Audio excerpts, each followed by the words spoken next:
What is going on, everybody? Welcome back to another episode of the Heroes for Hire podcast. We are back again talking all the week's movie news, entertainment news, and just generally, we're having a bit of a chit-chat about everything to do with film. I am joined as always by my best man, Mr. Sean. Me and Sean, how's it going? I'm good, Conor. I just flew in from Yorkshire, and boy, are my arms tired.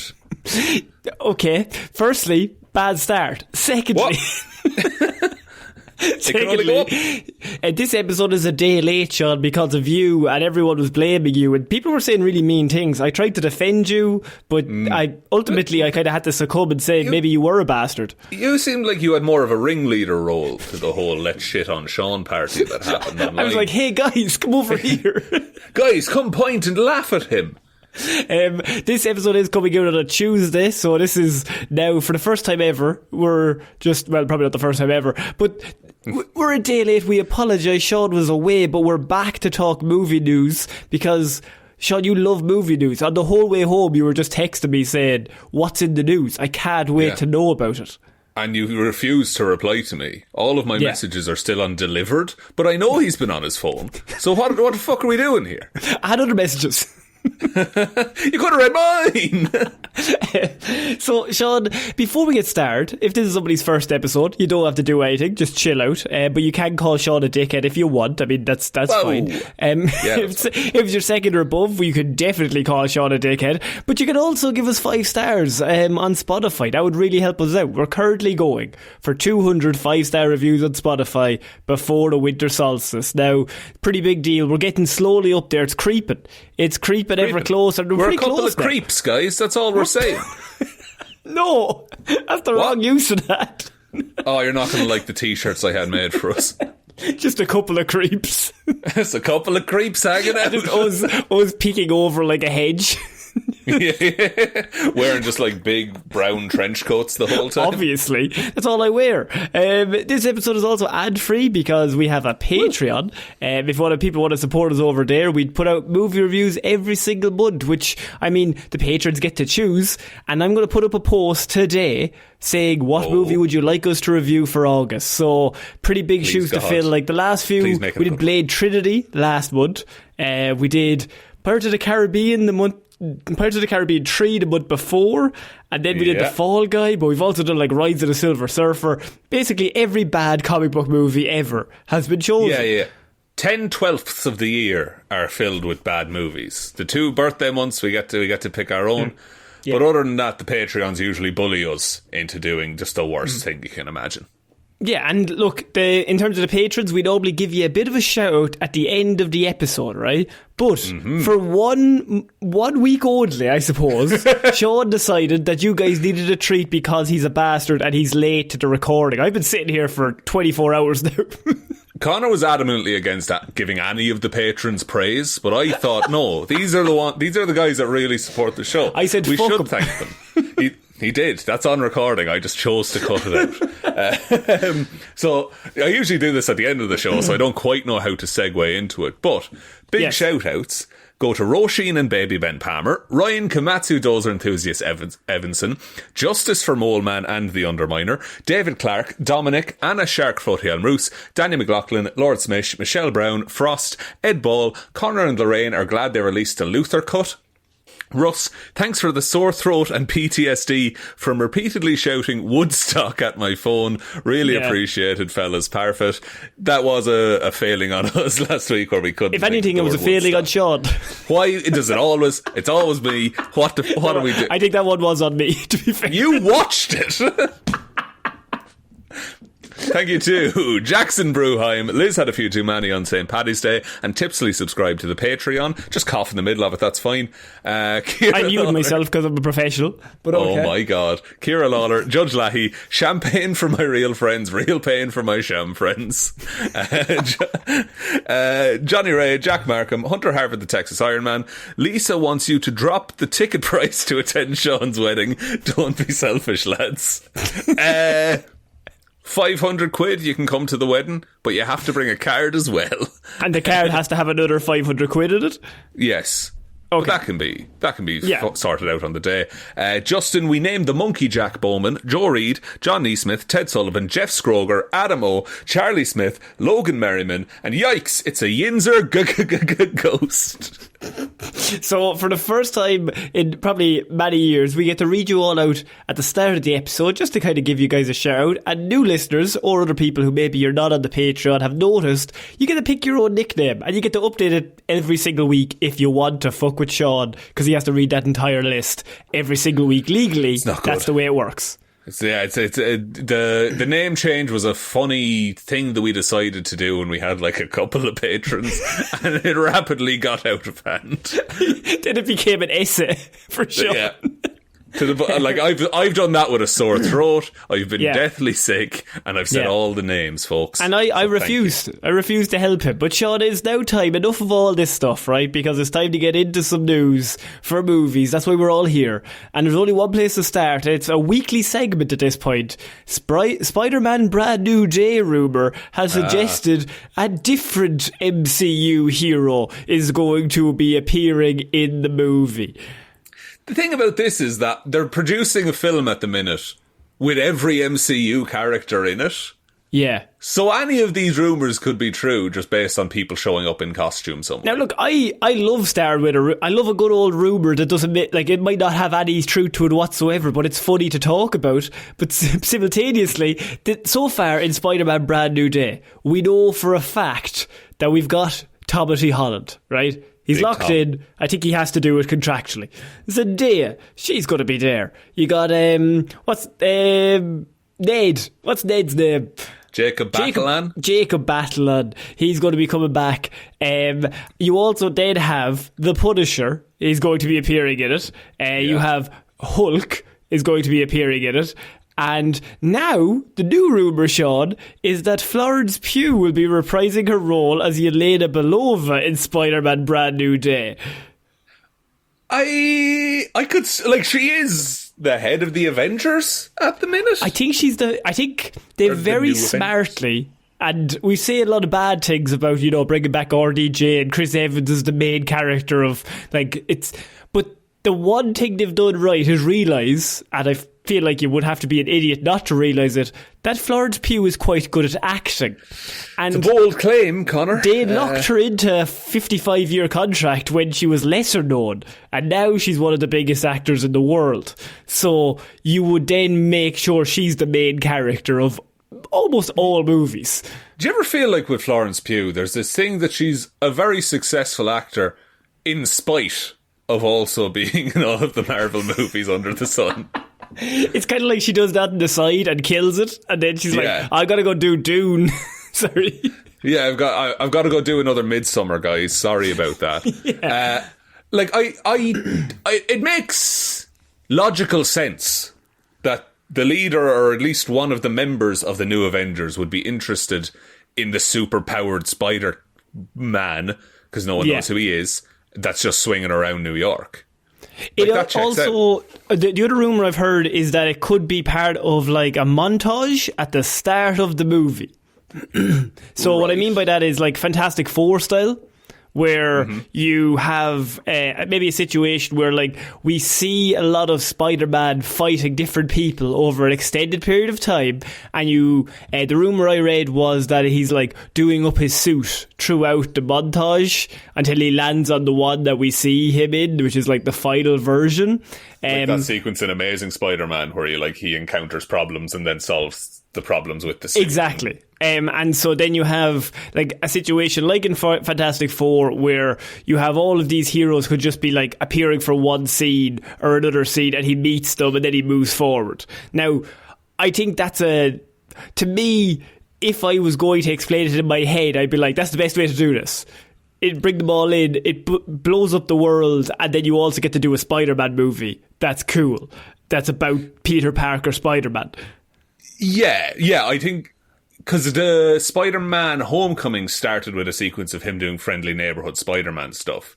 Yes. It would be nice to see that he's doing that, but in the wider MCU world where all these heroes exist. Which at the minute, like, a lot of the, like, especially with, like, Daredevil, a lot of that ground level stuff happens in a vacuum from the rest of the superheroics going on. So just seeing random people pop up or him swing by in the background, that just fleshes out the MCU New York. The only issue here is that if that's not true, and the Hulk, the Punisher, and Yelena are all main characters in this movie. Yeah. Because it is ground level, but also potentially world ending, or doomsday, or portals and multiverses. Yeah, it's the movie before Doomsday. I'm pretty sure. Yes. Or is it Doomsday this, then Secret Wars? Oh, is it Doomsday this, then Secret Wars? They did a shuffle recently, and now I'm not sure where everything sits. Yeah, but I'm like, you have a situation where you have Tom Holland's Spider-Man. Nobody knows who he is, but you're bringing everyone in. I know the Hulk is part of like the Brand New Day storyline in the comic books. Yeah. I'm pretty sure. He remembers Peter Parker is Spider-Man. The Hulk remembers, Bruce Banner doesn't remember. Right, okay. So, I feel like anytime you add Florence Pugh to a movie, is normally it's a better movie for her being in it. Also, Yelena's probably the most interesting character they have as of right now. She's the one you could hang a film off of, or a franchise off of. Yeah. She's a big part for me, of why Thunderbolts worked. 100%. Yeah. So I think people thought it would be Bucky leading that movie, but it's actually Yelena's leading that movie. Like, she's the heart of the film. Yeah, and so I think you'd be like, if you have an opportunity to use her and it makes sense in the story, please do. I like when the films are interconnected casually. Like, yeah, I love a casual. That's what I was talking about. Like in the montage at the start, if you just have them there and just never reference it again, that builds an entire that's like a proper comic book universe. Yeah, and like one of my favourite examples is when, in Ragnarok, when Thor is looking for Loki and he goes to Doctor Strange. Yes. And he just meets Doctor Strange for a bit, but Doctor Strange doesn't show up to help in the final fight or anything like that. He's just like, oh, here's the guy you would go to for help with this. Yeah, because he doesn't know the answer, but he knows a fucking magician that does. Yeah. And like, it would be cool, even character-wise, because Peter Parker wanted to be an Avenger for so long, and then he gave up his life and everything like that. But then, if Yelena invited him to join the Avengers, but he now, because of everything that's happened, doesn't want to get close to anyone, doesn't want to make any connections. Yeah, that's something for him to overcome in the course of the film. Yeah, we are waiting to see what this movie. We've heard everything about this movie. I think we've covered every possible scenario for what this movie could be. So technically, we haven't spoiled anything because we are none the wiser either. But we're just like, this could happen and this could happen, but this could also happen. I think they're actually doing a good job of swirling all the rumours together so that nobody knows anything. Do you think they're just seeding misinformation? So like, none of this could be coming true. I think that's exactly what I would do. I would be talking mad shit if I was Kevin Feige about like mad storylines. Like they're talking about like MJ dating, what's your man's name? the guy. Ned. No, not Ned. In the comic books that everyone hates. Oh, Paul. Yeah, I would bring Paul. I would be like putting out that Zendaya's dating Paul in this movie. Comic update: Paul's fucking dead. They killed Paul. I would, in this movie, I would be talking like, I would just make stuff up. I would just like, sure, who cares? Like, let's just say mad stuff, and then when they see the movie, they're like, oh, that's really good, actually. Yeah, so, and like, because it happened with No Way Home, that there was the Andrew Garfield and Tobey Maguire leaks were kind of confirmed fucking months out. Whereas now, like, if you, because this is also because of the way articles are written and everything is like keywords. Is like, you can just Google like Spider-Man Andrew Garfield and there's a million different articles that'll come up, not necessarily related to the next Spider-Man that's coming out. Yeah, so they kind of have a blank slate to do anything they want with this. They do, yeah. Alright, so we're going to move on, Sean, to another story that this is a resurrection story. This is actually, it's about Star Wars. And just when you thought they were out, Patty Jenkins has been dragged back in, Sean. No, dragged, kicking and screaming. A forgotten and abandoned Star Wars movie could be back. Not by us. We never forgot. for a second time because Lucasfilm is preparing for the fact that Patty Jenkins and her Rogue Squadron movie that was announced all the way back in 2020 or 2019 maybe, or 2020. One of the first stories on this podcast was Patty, because it was like after Wonder Woman and stuff, and it was like, oh, Patty Jenkins is doing a Star Wars. Yeah, so they were originally going to do it, and then about, I think 2 years ago it was cancelled, and then it was brought back, and then it was cancelled again, and now, Sean, we're back big time. We're locked in. They're definitely not going to cancel it again, I'm sure of it. For real this time. For reals this time, guys. So Patty Jenkins is back to direct Rogue Squadron, which will be a Star Wars movie. And we talked about it last week, but this is to go along with all of their other projects that they're doing, whereas The Mandalorian and Grogu, you've got Sean Levy, Taika Waititi's movie, you also have is Rian Johnson doing a movie? Who knows? He was doing a trilogy at one point, and now I don't think anymore, but I'm not sure. What this says to me is that Star Wars Starfighter, or whatever the Ryan Gosling one is, I think that's looking pretty good. Oh. And then Lucasfilm is like, what if we do more ships? More movies about ships in space. So your idea is that Sean Levy is currently shooting Starfighter with Ryan Gosling, which is a Star Wars movie. Yeah. Some executive goes to set, sees what they're doing, and says, somebody ring Patty Jenkins, Rogue Squadron also has spaceships. Sorry, are you saying that I'm being insane thinking that? Because that genuinely seems like what happened. I'll be honest with you, as I was speaking it, I was like, yeah, no, actually, that is exactly what they would do. Yeah. It's like, it's going well. They probably got projections or numbers to say how interested people were or whatever. And so they're like, what other spacefaring combat can we do? And then they're like, well, we had this one in coming down the production line for 7.5 years, but then we just fucking ditched it for no reason. So you also have Andor's now finished, but Andor was good, so they're like, it was good. Okay, we're on a roll. And then there's the Daisy Ridley stuff and the oh man who directed so you've got James Mangold. James Mangold's Dawn of the Jedi movie that's seemingly stalled, and Daisy Ridley's return in a new Jedi Order movie has been seemingly delayed, and a project by Simon Kinberg has been added to the list, but I think that's the Rey one. I'll be honest with you, my head hurts whenever I think about all this stuff, but who's going to do the Taika Waititi movie? It's a question. Can I put forward, this is not related, it's barely related, it's semi-related to the story. Is this about movies? It is. Okay. I saw a film, the James Mangold Dawn of the Jedi. Yes. Should that be canned and thrown into the bin, the headline the very next day on all the reasonable news sources should read, Dawn of the Deadeye. Huh? Folks, how is that helpful? We are talking about Star Wars. Patty Jenkins, Rogue Squadron, and you've given me a possible headline for a possible scenario for a different movie. Yes. Great. You might say I went rogue. Squadron. I wouldn't. I actually wouldn't. I would say you're an idiot. You would say that anyway. You'd say that at my wedding if you were invited. I said that before the story began. You said that before the mics were live. You said that in a text I like the this morning. idea that I just mute my mic, but then I ring you, so you're an idiot before every story.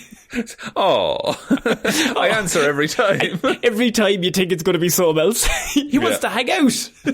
Hello? Oh. Are you excited about Patty Jenkins and her return for Rogue Squadron? Yeah, I guess. It's ships in space. Always fun. She also had a very personal story of like her dad or her granddad was a fighter pilot or something, and but they didn't really care when they cancelled it. Why would you put genuine heart into a project like that? Fuck that. You had to do Mandalorian and Grogu. He's behind me, isn't he? I think, and this is me speaking, this movie is not gonna come out. But Patty Jenkins, get that bag. Get that development money. Every single time we bring up Star Wars, we always bring up the point, if you are working on those projects, if you're James Mangold, if you're Daisy Ridley, if you're Patty Jenkins, you get on a retainer and you sit there until they decide. Yeah. And if you're like working in the crew, show up and do your job every day. Just keep getting paid. You know? If you're in lighting for Rogue Squadron, I'd show up and just be like, I'm doing the lighting until you tell me I'm not. I'm just getting paid. I think the Rogue Squadron movie could be real, real good if they went back to they're just going to build all the ships really small and film them. I think that's how you make it interesting. They're not going to do that. It might objectively be cheaper now to do that. But I just think that I would like that. I think that would be cool. And you have a good little headline there for when you really want to cancel James Mangold's movie. Lucasfilm, I'll swap you, okay? Yeah. My headline for you building thousands upon thousands of tiny ships and blowing them up. So you're going to trade a headline for millions of dollars of ships. I think it's a very good headline. Can I just say, you have said the headline out loud on a recorded mic. Yeah, it's recorded, so they know that I thought of that first. I don't think that's how copyright works. No, I put it in a letter in an envelope, and I posted it to myself. To Disney, this mine now. Dawn of the Deadeye. Also, a great name for a crack shot cowboy. The Deadeye, you know. And he's shooting Clint fools Eastwood's left and rage right. And he didn't do that movie. The Dawn of the Deadeye. Dawn of the Deadeye, but it's zombies. Yeah, so now it's a zombie cowboy who's good at shooting. This is just Red Dead Redemption Undead. I think you are just coming up with a different copyrighted take, yes. Yeah, no, I owe Rockstar a tremendous amount of money. They come after you and then you come after Star Wars. Star Wars, if you pay my legal bills, I'll leave you alone. Sean, we're going to move on from Rogue Squadron to one of the worst things I've ever read in my life. Now, your own name? Okay. Okay. I don't know what this is. Disney reportedly looking to destroy one of the best underdog sports movies of all times as they are going to remake Cool Runnings. Oh, fuck. Oh, lads. What is the... It's peak. It's you can't improve upon the original Cool Runnings. They're redoing Cool Runnings and the movie will focus the story. And Sean, I'm sure everyone will be very normal about this when I say it. Instead of an all-black man team, it's going to be an all-female bobsleigh team. So people will obviously be normal about that. Yeah. And are they black female? Are they? Well, Jesus, mixed? If they... Oh, fuck. No, I know. The internet will not be... Are there not already female bobsled teams? Oh, 100%. Yes. Oh. Okay. But this is woke, Sean. This is too woke. It's an interesting female bobsled team of a country, maybe? Or because it's interesting because me and you were like, this is a bad idea. But not because of the female thing. Yeah, no. It's just a shit idea. It's just a bad idea. And also don't put it under the Cool Runnings umbrella. Yeah. You know? Cool Runnings had to do with the fact that they were Jamaica's first bobsled team. They said it in a song. This is... What's it gonna be? What's the story? Where's the conflict in this, right? I think it's just a remake. I think it's just an exact remake of the first one. What with ladies? Or a sequel? Do you do a sequel where they all have daughters and then they go... But that's not a true story, because the first one was a true story. Yeah. It was based on true events. Do they think Cool Runnings is fictional? So, okay, there's only two ways to do this. Either you do a sequel where you make up a story where they all have daughters and they go to the Olympics, and for some reason everyone still thinks, wow, Jamaica shouldn't have a bobsleigh team, you're all terrible, even though their parents all were in the bobsleigh team. They that broke came history at 8. and yeah. Or you do an exact remake of the movie, but then it's just the same movie but worse. And now what's ludicrous is not the idea of Jamaica, a hotter country, having a bobsled team. It's now the idea of women in sports is where you derive humour from in this. Obviously, the original movie does play very fast and loose with any of the facts regarding that team in the Olympics. I will say that. But simultaneously, you could say based on a true story. That's based covers a lot of ground. Inspired by... What's that line that iRobot uses? Oh. It's like it's not based on Foundation by Isaac Asimov, but it's like ideas originally, like it's very particular. Like we looked at it and it's not quite. We this. vaguely scanned it. We scanned it a little bit. I mean, you have John Candy in that movie. He's just excellent in it. Cool Runnings is just a classic. And this goes under the umbrella of them remaking every movie that they watched when they were our age. Or when they were like 10, and they're like, people now are in charge who were 15 then and are like, I want to do that movie again that I liked. Yeah, but also the movie you liked still exists. You could just watch that one, it's fine. Just watch that one again. 1993, what a smash hit. 98 minutes, the perfect film.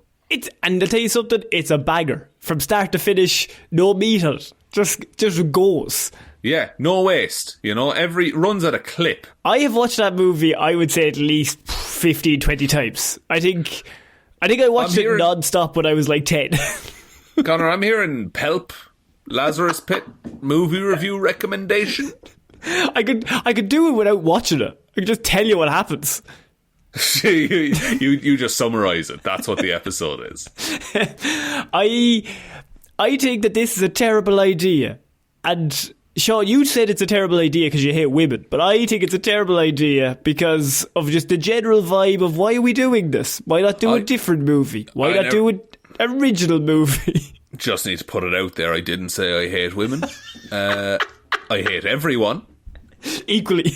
Isn't that the thing in Die Hard 3 when he's walking around Harlem? They censored it, so the sign he's walking around with says, I hate everyone. Oh, great. Perfect. Much better. Much better. So is this possibly the worst thing that humankind has ever come up with? I think it's not great, but it's not animated as well, so you know. Actually, this is the other... If they animate this, that would be the way to go, because that's, you swap it. It's an animated remake. It's an animated remake of a 90s classic. Instead of doing the live action remakes of all the 90s animated movies, we swap it and we just do the movie again and make a load of money. Yeah. There's also, sorry, I'm on the Wikipedia page for bobsled here. First of all, it directly links to Cool Runnings. There's like, these are equally important. And then it's like, here's the process, here's the various forms. Fatal incidents is just a whole section on this.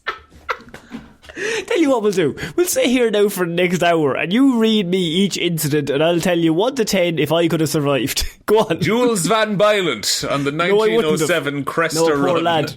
Jesus. Died on a... Oh, fuck. 1907. You know for a fact there was no safety procedures back then. Not at all. That man had a cigarette going down. That was the skeleton bob as well. Oh no, that's even worse. Jesus. Yeah. A lot of these took place in practice runs as well. Yeah. And training sessions. That's because when you have to get your cigarettes into the practice runs. That's true. They don't let you do it on telly, you know, because that's bad advertising. Yeah, so they're remaking Cool Runnings and we're all kind of sadder about it. So that's good, isn't it? It's, look, that'll be someone's favourite film, I'm sure. I don't know. I think the first one will always be better. It's just, yeah, just do it. Whatever budget you were going to give to this, Just do a different movie, but put like $50 million into that one. Or make this, but make it about lads, okay?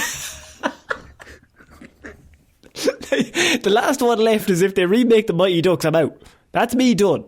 You know that there's a fucking executive just pushing for that every time. If the Mighty Ducks gets remade, then I might quit. I might just quit films. I'm done.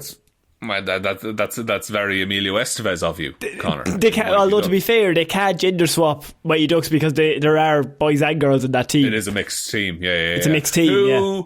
Who? Okay, if I can borrow your brain for 2 minutes, please. Who plays the coach in a Mighty Ducks remake these days? Who's got that Emilio Estevez edge? Yeah, gruff but caring, been through a lot, business person. You know, business person. That is a good question. I want to go with someone. Robert Pattinson.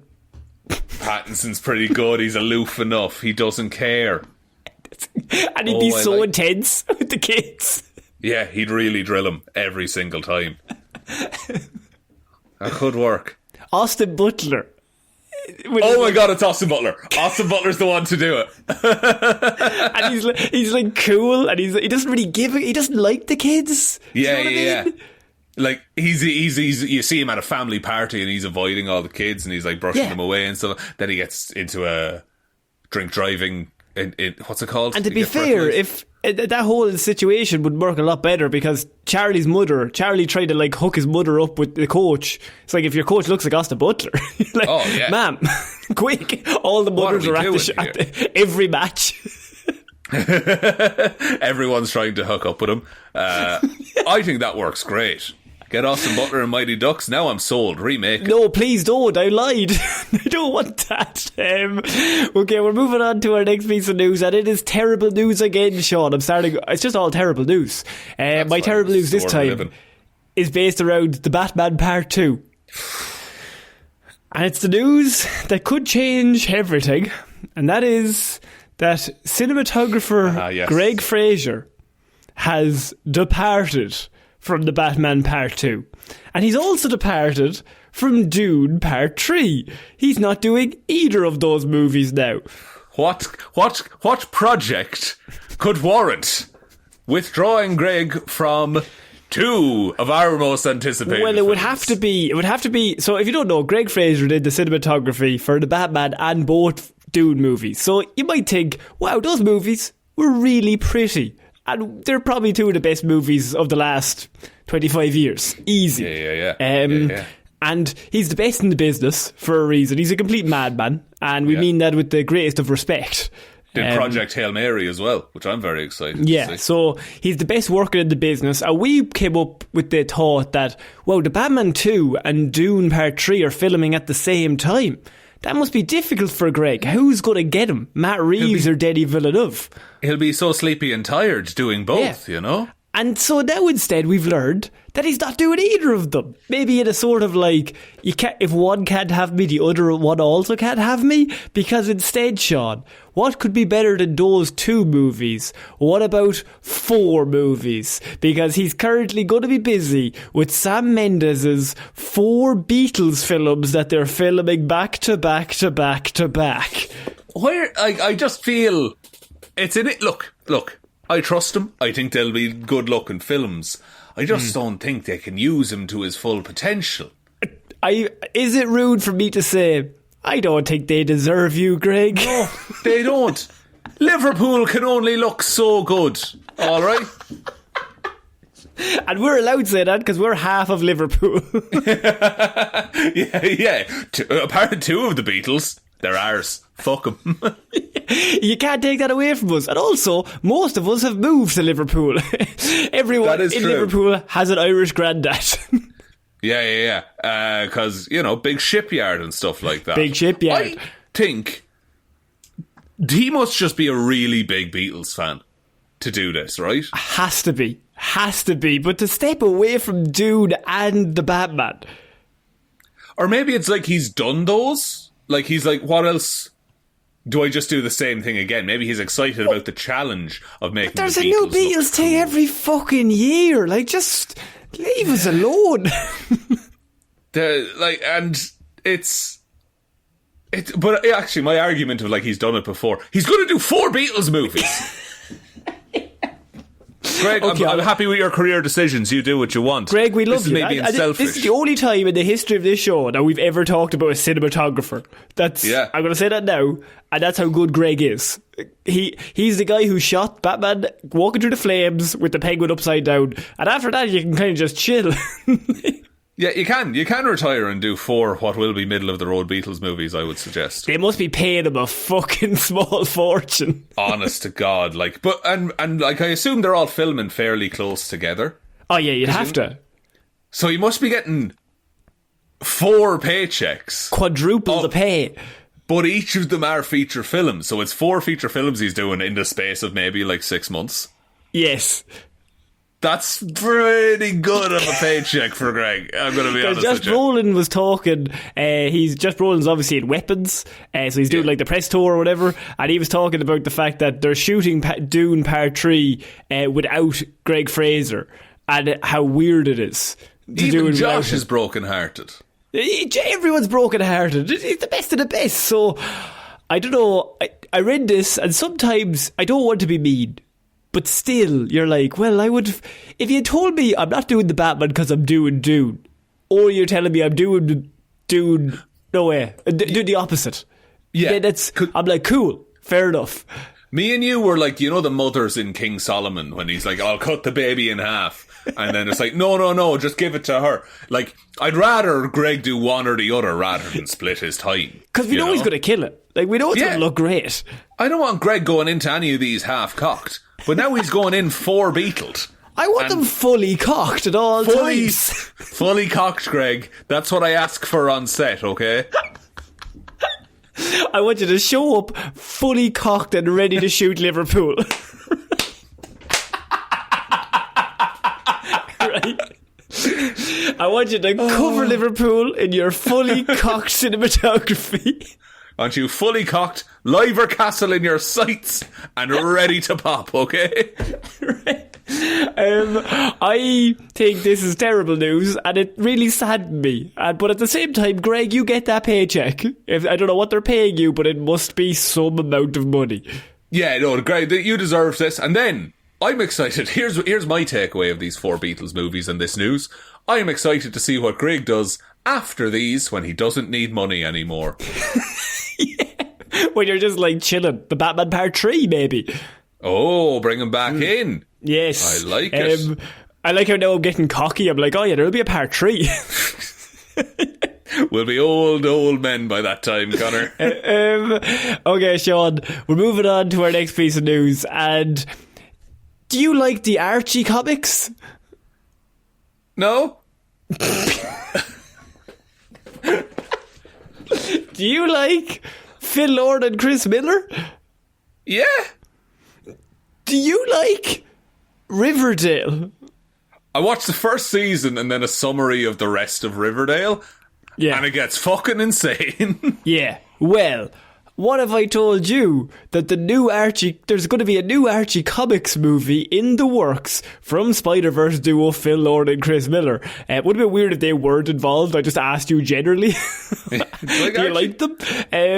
Obviously, if you don't know, Phil Lord and Chris Miller involved with Spider-Verse, involved with the Lego movie, 21 Jump Street, all that kind of area. At one half of Solo, a Star Wars movie or whatever it was called. And also Project Hail Mary, which I'm really excited for. Project Hail Mary. But they'll produce a new live-action film with featuring all the characters from Archie comics. Comic book writer Tom King, who's very famous, is penning the screenplay, though plot details haven't been confirmed. But you got Archie, you got Betty, you got Veronica, you got Jughead. We're all coming back, Sean. I mean, it's Riverdale, but in movie form. Yeah, because Riverdale got CW'd heavy, didn't it? Well, it was it got CW'd. They all get CW'd eventually, Sean. Yeah, that's true. No, and but I mean, from the original comics, it was real updated to be like, hey, here's a more modern take on the love lives of these teenagers, I think is what Archie comics are about. Yeah, basically. So now it's like, are they doing like, I wonder, animated style of the actual comics set in the 1950s or whenever? Because that's kind of neat. I don't think it's animated. I think it's live action. I just assume Phil Lord and Chris Miller, sorry. No, it's live action. Live action in the 1950s. That's interesting. I mean, it's going to be live action. There's also Sabrina the Teenage Witch, if you want to include her in there. Is she in the Archie comics? Yes, she was Josie indeed. and the Pussycats as well? Yes, absolutely. Captain Caveman, is he around? I don't know. I don't have that in my list. Nah, he was Hanna-Barbera. It's fine. So look, this is an interesting one because Riverdale wasn't too long ago. I don't know when the last season of Riverdale was. Maybe I'm old and it was actually like 6 years ago or so. I think it only finished like 2 or 3 years ago, right? I thought it did as well. So they're doing now a movie. It's got to be a good one. Is there an audience there? Who is this for is probably a better question. Because do you do it for the Archie comics fans? Or do you do it for the fans of Riverdale? Because that was a very different show to whatever you're doing here. There's a lot more murder in the show than in the comics, I would say. What I respected about Riverdale was that it was everything. I like that about it because it was unhinged, but it never apologised. That it's like, we're just going to do 9 different things, and one of them might be good. It kind of went. They kind of had like concept seasons at a time. Like there was, it was strange, but I liked it. The Riverdale ended 2023. Right. So 2 years ago. Yeah, and I think there is probably a bunch of people that would just go see Archie comics based on the fact that they enjoyed Riverdale. I think there's a good audience for all of that stuff. But when are they going to get the time to do this when they're currently working on Spider-Man Beyond the Spider-Verse? I saw they started recording voice lines for that this week, though. Which is wild, because it came out in 2024. They did say it was going to come out in 2024. Yeah, I do remember that. So they've started recording voices, which is good. It gives... Because it's not meant to come out until June 2027. So... Technically, they're giving the animators time to live. and to not crunch themselves into oblivion, perhaps. Exactly. So, all good. They also have, as you mentioned, Project Hail Mary is coming out. That's got Ryan Gosling in it. He goes to space. You know we're locked in on that one. That's going to be good. I genuinely, I will be that movie's biggest fan going in. Like, I'm going to shill for that thing so hard because I want it to do well. Do you know what? I respect the fact that you call out the shilling. It's the shinning. Don't you mean shining? No. Legally, no. No, I think you always have to say, I'm going to shill for this. Like the Batman Part 2. I'm not going to say anything bad, even if it is terrible. Like Moonfall. You know, we were big Moonfall shills. Yeah, like for Moonfall, it's the greatest movie of all time. But if you haven't seen Moonfall, you haven't lived. And who was the cinematographer on Moonfall, Connor? Greig Fraser. Greig Fraser. Let me just double check that fact. Just really quickly, I don't what think if it was? Imagine it was. Imagine he did Moonfall and Dune in the same year. The Moonfall film cinematographer. I don't think that movie had a cinematographer. Yeah, of course they had a cinematographer. I think Roland did it all. Moonfall, full cast and crew. This is important. I know we have other stories to get to, but as the premiere Moonfall pod, we have to we're cover the only this, podcast brave enough to tell everyone about Moonfall. A movie that features a plot where the moon falls. Robbie Baumgartner. Good Robbie. Big Robbie. Now that Greig is doing Beatles, he's our big fan. Holy fuck! What? He was, he's done a bunch of work. He was camera on There Will Be Blood. What? Fucking hell, what are you doing on Moonfall? He was camera on Argo. He's way too good for Moonfall. Camera operator on Battleship. There we go. Not so good. That's okay. Rihanna's finest hour. I forgot Rihanna was in that.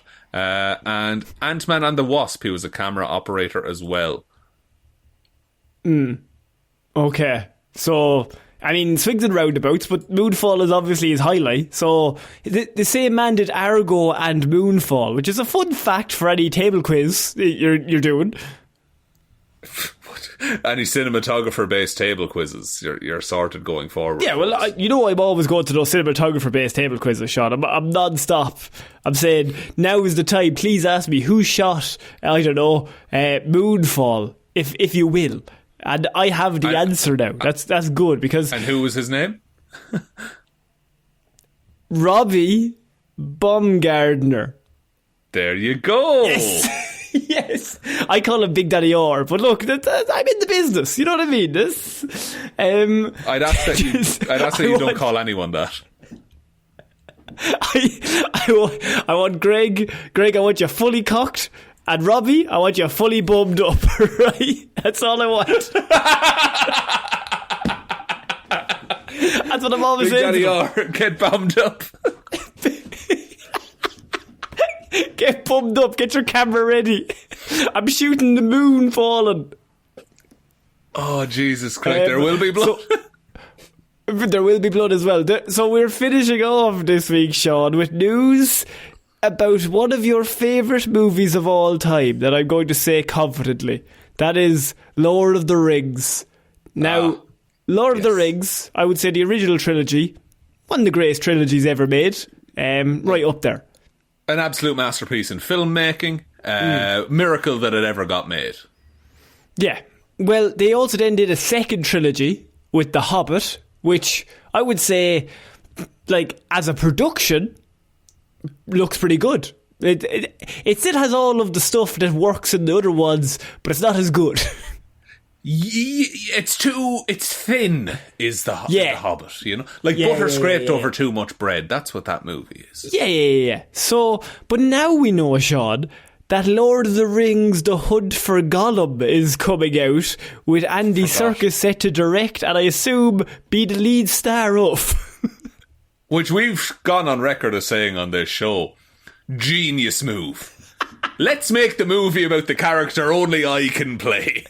I mean, if I was Andy Serkis, I would be constantly going to the lads who do these movies like, lads, come on, we should be hunting for Gollum if we're going to do it. Yeah, he goes missing for like a few weeks. You know what happened in that time? I'd be going to Star Wars. I'd be like, we need to bring Snoke back. I think Snoke needs to hunt for Snoke. What if Caesar was a ghost ape now? Look, Andy Serkis, I respect the hustle. That's one half of it. But another half of me said, Sean, this might not be good. But now I'm getting swayed back around because Ian McKellen says that Gandalf and Frodo are returning for the movie. In what capacity, though? Because, yeah, they're around at the time, but they're not involved in the hunt for Gollum all that much. Gandalf is a bit. Frodo just sits on his arse for 30 years in the books. But Ian McKellen has specifically said that there's a character in the movie that's called Frodo and there's another character called Gandalf, and apart from that my lips are sealed. So he's technically told us, but I have a question, Sean. Ian McKellen, and look, I don't mean this disrespect, but he's like 85 years old, right? Mm-hmm. Leave the poor man alone. let him out, but he loves Gandalf. Like, True. He's like, as long as there is breath left in me, no one else will play Gandalf. So he's coming back, I assume. Yeah, or it could be a reused footage scenario. No, I don't think so. Surely not. I mean, it could. Like, there's enough footage of him and them that they can just, you know, drop him in for a little bit, say some lines, show him in shadow, maybe. They're bringing back Elijah Wood for Frodo? Yeah, he still looks relatively the same as well, though, so that kind of works. True, he's, I don't know what a skincare routine is, but it's pretty good, but like, do you bring all the lads back? I don't think Viggo will come back. No way. Viggo, I think I've said this fact before, but it fucks with people when I say it at like group gatherings. But Viggo Mortensen now is older than Ian McKellen was in The Fellowship of the Ring. And that's really weird to think about. Yeah. Yes. Isn't it? Like, Yes. Like Gandalf was now Viggo Mortensen age. Oh my god, but I had a thing, there was somebody at work that came in, and we were just eating lunch. This is like last year. I don't even work there anymore, but nice. So you can tell we were all eating lunch, and she just turns around and she goes, I watched Lord of the Rings, the trilogy, over the weekend for the first time. And I just went, that's the dream. And I just said, Aragorn walking through the doors, and her eyes just, yes. Yeah. Yes. That's how I'm walking into my fucking wedding. Like, that's the coolest anyone's ever looked. And then we started going into like a thing of what are the best dad movies. Like movies Gladiator. that are like just what'd you say? Gladiator. Gladiator was it number one with a bullet that we were like, Gladiator's this is the number one dad movie. You got to watch Perfect that film. one. Bridge Over the River Kwai, I would say, is a very excellent. good dad movie. If you want to go like the Goodfellas or something as well, you can accept that. Very, very nice. Master and Commander, Far Side of the World. Yeah, there's a vibe. Right? Yeah. But Lord of the Rings falls into that vibe and yet is accessible to everyone. Gladiator has the same thing. Yeah, it's like, because it is a big theatrical, it's just very well written story. Like anyone can identify with anyone in that film. Yeah, so I think I'm very not excited for this. Nor am I, to be honest with you. As two people who are just like nerding out over the original trilogy of movies, like, oh wow, a perfect thing. A perfect way, it's just a perfect trilogy, and it's a creation of cinema that is just absolutely exquisite. Don't touch it. It's fine. I'd be fine if nothing Lord of the Rings ever came out again, because what we have is just, it's perfect. And I haven't even seen the Hobbit movies. No, I have seen the first two. I think I skipped the third one. Third one, yeah, you're probably fine skipping it, to be honest with you. I think I watched the second one, and then the third one came out in cinema, and I went, I don't know if I have that in me. I think it's fine. Yeah, like I think there's a good movie in there, but it's just too fucking long, man. So I like an idea of it's going to be directed by Gollum. It's all about Gollum, and it's called The Hunt for Gollum. Respect Andy Serkis. That's a real worker's move. Yeah, but the thing is as well is that, like, because you're hunting Gollum, your main character isn't really going to be Gollum for most of it. I hope no, but he's going to figure out a way that he does the CGI, the other guy, whoever it is. They're all CGI. It's CGI PS2 graphic Viggo Mortensen from the Return of the King game. I think that's it for this week's movie news, Sean. What a week. Would you like me to take us out, Connor? Yeah, sure, why not? Thank you everyone for listening to this episode of the Heroes for Hire podcast. We will be back with Weird News over on the other show, Heroes for Hire Presents Weird News. We'll be back on Friday as well with Hero or Zero. Big thank you to all of our patrons. You were mentioned up the top, so I'm afraid you don't get it twice in an episode. I'm so sorry. Connor won't let me. He says he doesn't like you that much. That's exactly what I said. But if you do want to join the Patreon, it's patreon.com/Heroes for Hire podcast. Link is in the description to that. Twitter is @Heroes for Hire pod. The 4 is the number 4. Facebook is Detective Development Discussion Group. Instagram is Heroes for Hire podcast. And the best way to ever about the show is to tell one human being that we exist. Just a one, please. I think that's about it, Connor. I think so. So I've been Conor Lorraine. I've been Sean Meehan. I shall see you all next week, guys. Bye. Bye.